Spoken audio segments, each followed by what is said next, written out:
Now sorry, अब आपका ये क्वेश्चन है, आपको सॉल्व करना है। आपको वी टी एक्सप्रेशन निकालना है for T greater than zero. तो सबसे पहले आप देखें कि ये स्विच पोजीशन में एरो किस साइड है। ठीक है, सो ये arrow T is equal to zero पे नीचे आ रहा है, स्विच नीचे बंद हो जाएगा। That means T less than zero के लिए ये ओपन था। सो ये ओपन था, दैट मीन्स ये पार्ट जो है वो सर्किट में प्रेजेंट नहीं था टी लेस देन ज़ीरो के लिए। ठीक है, अब जो भी एनालिसिस है वो टी ग्रेटर देन ज़ीरो के लिए है, इसलिए बस टी लेस देन ज़ीरो से आपको क्या निकालना है कि कैपेसिटर इस सोर्स ने किस वोल्टेज पे चार्ज कर दिया। सो ये पार्ट तो भैया सर्किट में है ही नहीं। अब ये आपको दिख रहा होगा कि कैपेसिटर ये इस डायरेक्शन में चार्ज होगा।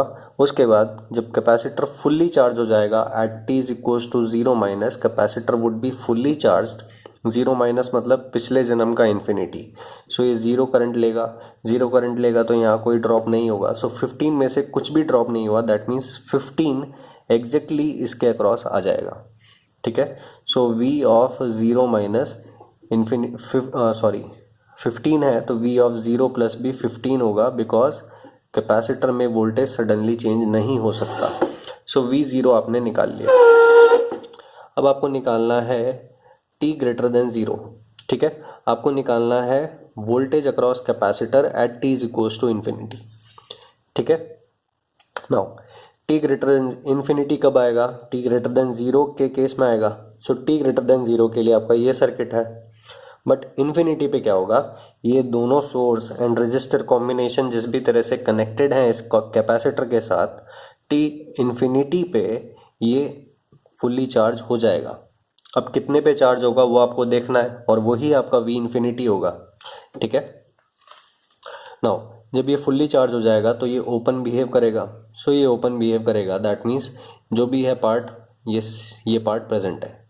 ठीक है, नाउ ये जो वोल्टेज यहाँ पे होगा वो होगा we infinity.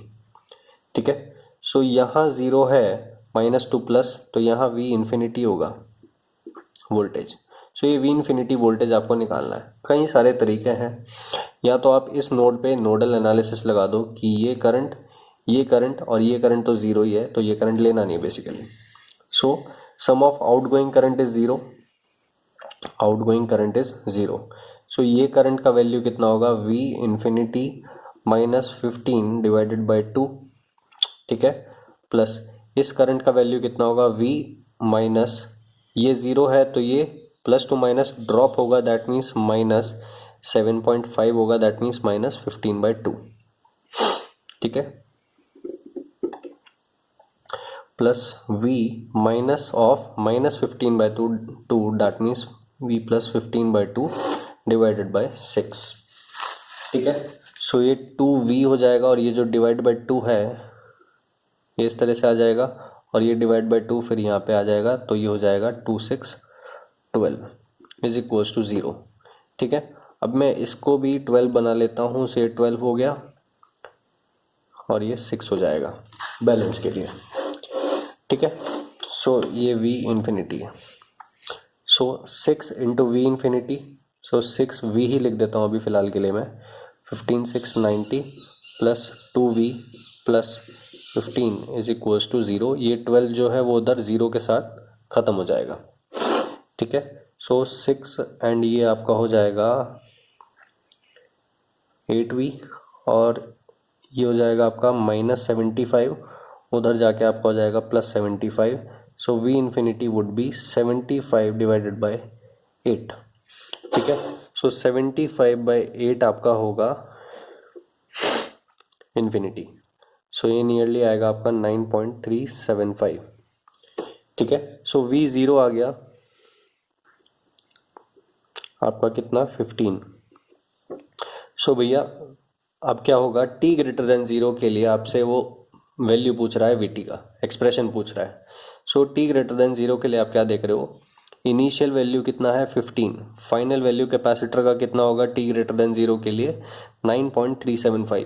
That means capacitor का वोल्टेज 15 से 9.375 तक आएगा।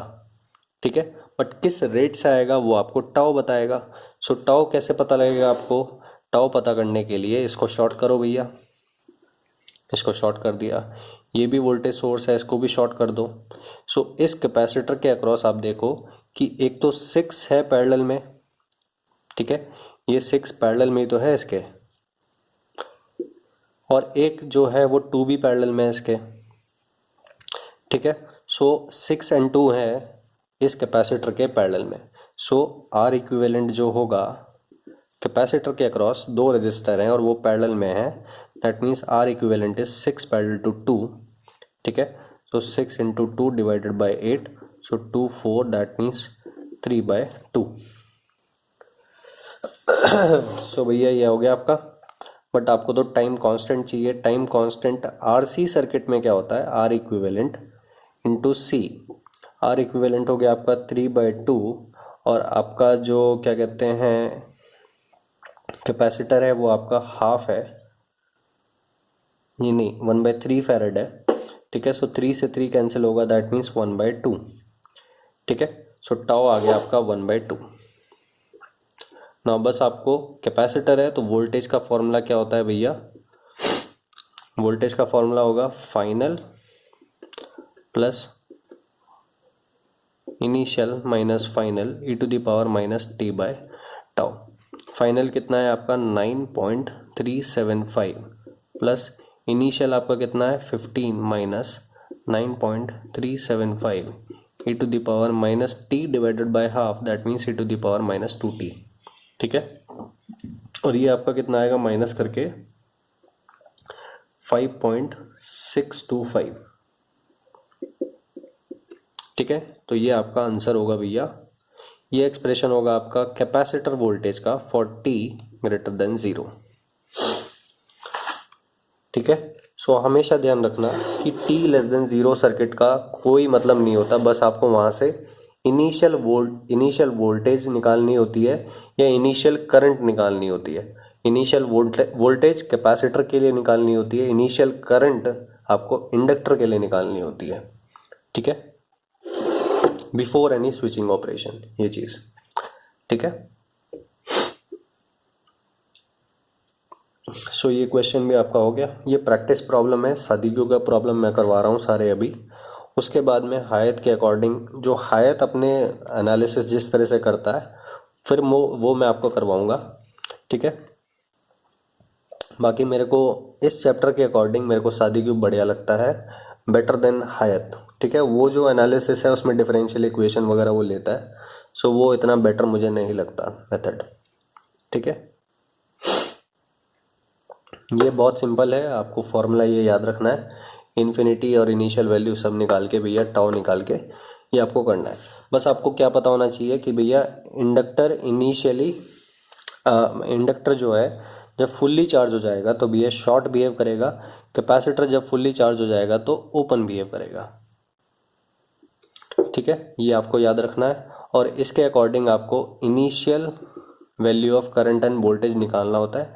इनिशियल करंट कैपेसिटर के केस, इसमें इंडक्टर के केस में निकालना होता है, इनिशियल वोल्टेज कैपेसिटर के केस में निकालना होता है, ठीक है। ये चीज़ हो गई। फिर आपको टाइम कांस्टेंट निकालना होता है। सो टाइम कांस्टेंट अगर सोर्स फ्री सर्किट है तो आपको क्या लेना होता है, अगर RL सर्किट है तो L/R इक्विवेलेंट लेना होगा। R इक्विवेलेंट जो है वो इंडक्टर टर्मिनल्स पे देखना होगा आपको, ठीक है। और अगर RC सर्किट है तो R इक्विवेलेंट इंटू C आपको लेना होता है, ठीक है। सो ये आपको निकालना आना चाहिए। सो सोर्स फ्री सर्किट है तो कुछ नहीं देखना है, सोर्स प्रेजेंट है अगर सर्किट में और टाइम कांस्टेंट देखना है तो सोर्स को डीएक्टिवेट कर दो। अगर करंट सोर्स है तो ओपन सर्किट करना है, अगर वोल्टेज सोर्स है तो शॉर्ट सर्किट करना है, और फिर जो आपको टाइम कांस्टेंट दिखाई देगा वो आप निकाल लेना।